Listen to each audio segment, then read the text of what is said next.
આપણે ધાણા જીરું પણ ઉપરથી નાખી દઈએ, કારણ કે આમાં છે ને ઉપરથી નાખે તો મસ્ત સુગંધ આવે, એટલે હું તો ઉપરથી જ બધા શાકમાં નાખું.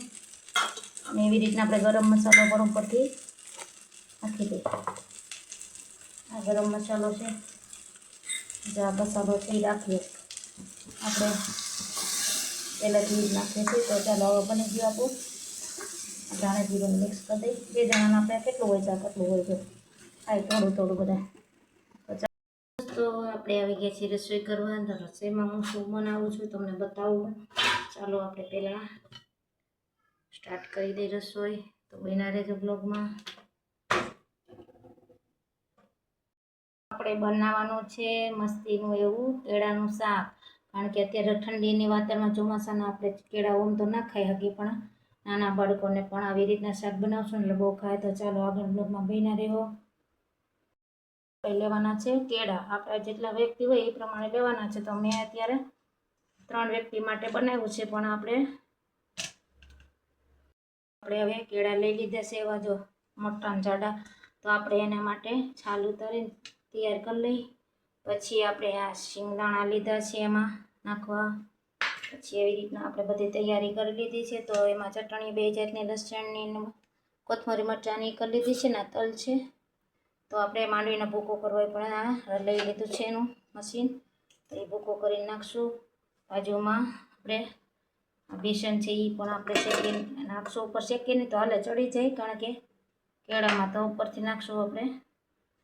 એ કરી દઈ છાલ ઉતારીને આપણે સુધારીને બધી. આપણે ચાલો પહેલાં કેળાની છાલ ઉતારી લઈ, આપણે તૈયાર કરી લઈ બધું. ને આ કેળાની છાલ પણ એની પણ સંભારો થાય. તો આપણે અત્યારે નહીં બનાવી, પછી ક્યારેક બનાવશું. તો કેળાની છાલનો પણ સંભારો મસ્તીનો થાય. અત્યારે આપણે કેળાનું શાક બનાવવાનું છે.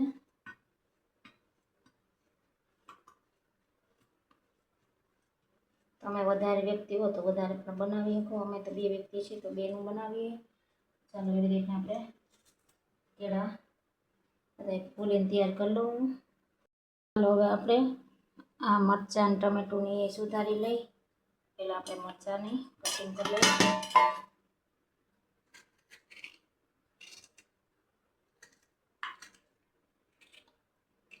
નાના છોકરા આટલું બનાવતા હોય તો આપણે મરચાં ન નાખીએ તો હાલે, પણ અમે તો આમાં નાખીએ જ છીએ. કેળાનું શાક ગળ્યું ન લાગે એટલે મરચાંની કટકી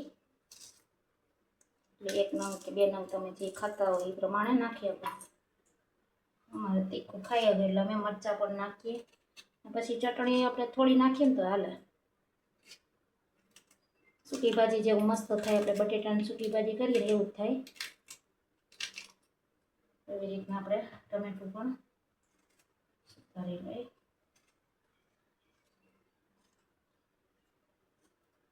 તમે ક્યારેક આવું બનાવજો, તમને એમ થાય કે નાના મસ્ત બને છે.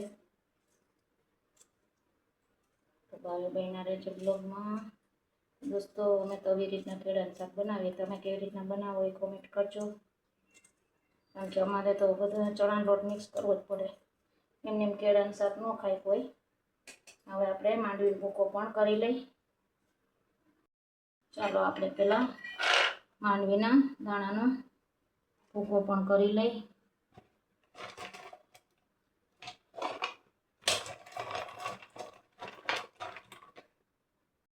દોસ્તો હવે આપણે જો ભૂકો તૈયાર થઈ ગયો છે. તો હવે આપણે શાક આપણે વઘારવાની તૈયારી કરીએ. તો આપણે કઢાઈ રાખી દીધી છે.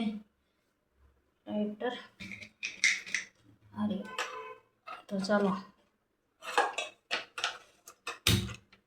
તો પહેલાં આપણે તેલ મૂકશું.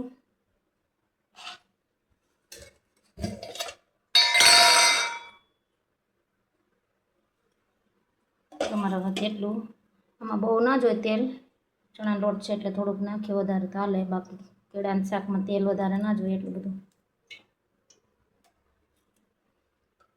3-4 પાવડા આપણે તેલ મૂકી દીધું. પહેલાં આપણે મરચાં તળી લઈ. આપણા મરચાં તળાઈ ગયા પછી શાક વઘારીએ આપણે.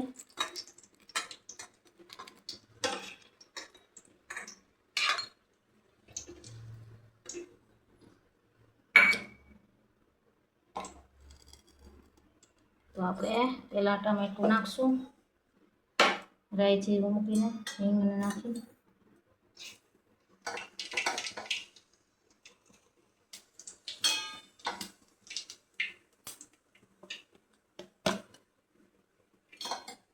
ચપટી હિંગ, પછી હળદર, ત્યાં લીમડો,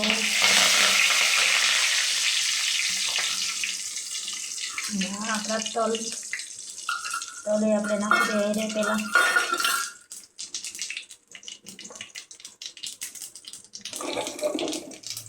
તકડે એટલે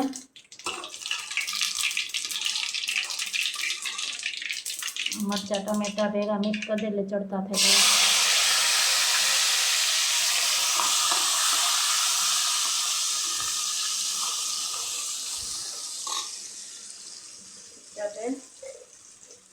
મીઠું, નમક, તો મીઠું બધું એક જ છે. આપણે પહેલાં થોડુંક જ નાખવાનું, જોતા પ્રમાણે પછી નાખવાનું છે નમક.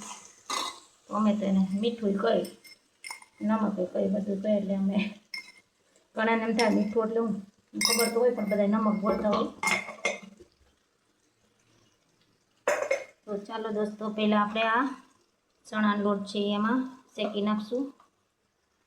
નોખો શેકવો ના પડે, થોડીક વાર આમ આવી રીતના પહેલાં 5-10 મિનિટ તેને ચડવા દેવાનો, એટલે કાચો ના રહીએ. પછી આપણે કેળા આગળ બનના રહેજો, બ્લોગમાં બતાવું કેવી રીતના બનાવવું છે. બધાને જુદી જુદી રીત હોય. તો દોસ્તો, ગમે તો લાઈક અને સબસ્ક્રાઈબ કરજો, નવા હોય તો, અને કોમેન્ટ કરજો કેવું શાક બીનું એ બતાવીશ તમને. આ આપણે હવે થોડીક વાર ચણવા દઈએ, ટમેટું મિક્સ થઈ જાય ને થોડીક વાર ચડે, પછી આપણે આંડવીને ભૂકોને કેળા નાખી દઉં. પછી ઓલી ચટણી લસણવાળી,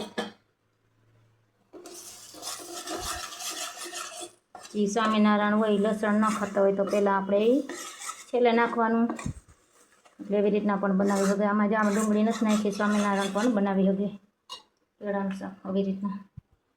આમાં ના નાખો ડુંગળી, એટલે લસણ ન નાખો એટલે મસ્ત થાય. એવું નથી, ડુંગળી હોય તો જ શાક મસ્ત થાય. તો ચાલો હવે આપણે કેળા પણ એવી રીતે મિક્સ કરી દઈએ. કેળાને બહુ ચડવા દેવાના નહીં, કારણ કે એના કરી પાકેલા જ હોય. કાચા કેળાનું હોય ને તો ચડવા દેવાનું. એટલે એ બધી નાની નાની ટિપ્સ ધ્યાન રાખવાની. તો હવે આપણે આ માંડવીની શિંગદાણાનો ભૂકો છે એ પણ અંદર ઉમેરી દઈ. પછી ખાંડ, બધા મસાલા એવી રીતના 1 ચમચી ખાંડ, કારણ કે કેળા તો હોય પણ તોય આપણે આનું ઉમેરી છે. હવે આપણે આ સૂકું મરચું, કારણ કે ઓલું મરચું નાખ્યું છે ને, હજી લસણવાળી આપણે ચટણી નાખવાની છે. પછી ધાણા જીરું આપણે છેલ્લે નાખશું, એટલે સુગંધરી એવી નહીં રહી. તો એવી રીતના બધી વસ્તુનું જો આ સૂકી ભાજી જેવું જ મસ્ત કેળાનું શાક બને. લીંબુ ને બધું નાખો ને એટલે જોરદાર બને. પાછો એકવાર આવું બનાવજો, એટલે તમને એમ થાય કે ના નાખીએ છીએ બરાબર છે. તો હવે આપણે આ બધી લાલ લીલી ચટણી બનાવી છે એ નાખશું અંદર. આપણે એમાં લીંબુનો રસ પણ થોડોક ઉમેરી દઈ. પછી આપણે ચટણી મિક્સ કરીને બધું હલાવીને એવી રીતના મિક્સ કરતું જવાનું. બધું બહુ નહીં ચડવા દેવાનું, નકર થઈ જાય લોંદો. એટલે આવું છૂટું રાખવું હોય ને તો બહુ ચડવા દેવાનું નહીં. હવે આપણે આ લસણવાળી ચટણી છે એ નાખી દઈએ 1-2 ચમચી. બહુ તીખું થઈ જાય. ખાંડેલી જ હતી સેજવાન ચટણી, એક જ ચટણી નાખી, કારણ કે 1 ચમચીમાં જ ઘણું થઈ જાય તીખું. કારણ કે મરચું પહેલાં લીલું નાખ્યું છે અને આવું શાકમાં નાખ્યું છે સૂકું. તો એવી રીતના મસ્ત છૂટું છૂટું કરી નાખવાનું. ત્યાં પછી માથે ધાણા ભાજી હવે આપણે નાખી દઈ. આવી રીતના આપણે ધાણા ભાજી પણ નાખી દઈ. ચાલો હવે આપણે બની ગયું છે.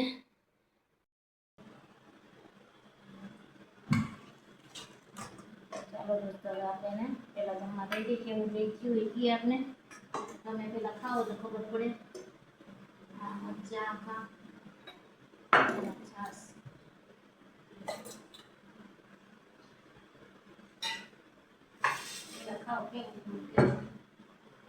થોડું ખાવ તો ખબર પડે.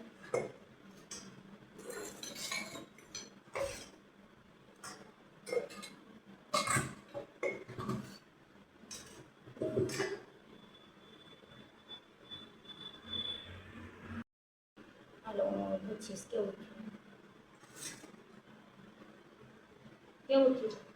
બહુ સરસ મસ્તીનું શાક થયું હોય એટલે શાક રોટલી છાશ તરફ જોતા મજા આવી ગઈ. આપણે બનાવીએ એવું જ બનાવ્યું ને તે મજા આવી કલાસ હા થોડીક લિસ્ટ અલગ હતી. ગરમ મસાલો ને નાખ્યું પહેલાં આપણે ન નાખતા, ખાલી સાદું કરતા. એટલે બહુ મસ્ત શાક બન્યું. ચાલો દોસ્તો આવી જાવ જમવા. તો હવે આપણે પણ જમી લઈ. કેળાની સૂકી ભાજી, એને સૂકી ભાજી કયો તો શાક સૂકી ભાજી જેવું મસ્તનું છે. મને તો સૂકી ભાજી ગમે. સૂકી ભાજી જેવું છે ને. એટલે એક કલાસ ફર્સ્ટ કલાસ. ચાલો જમી લઈ. આવી જાવ બધા જમવા.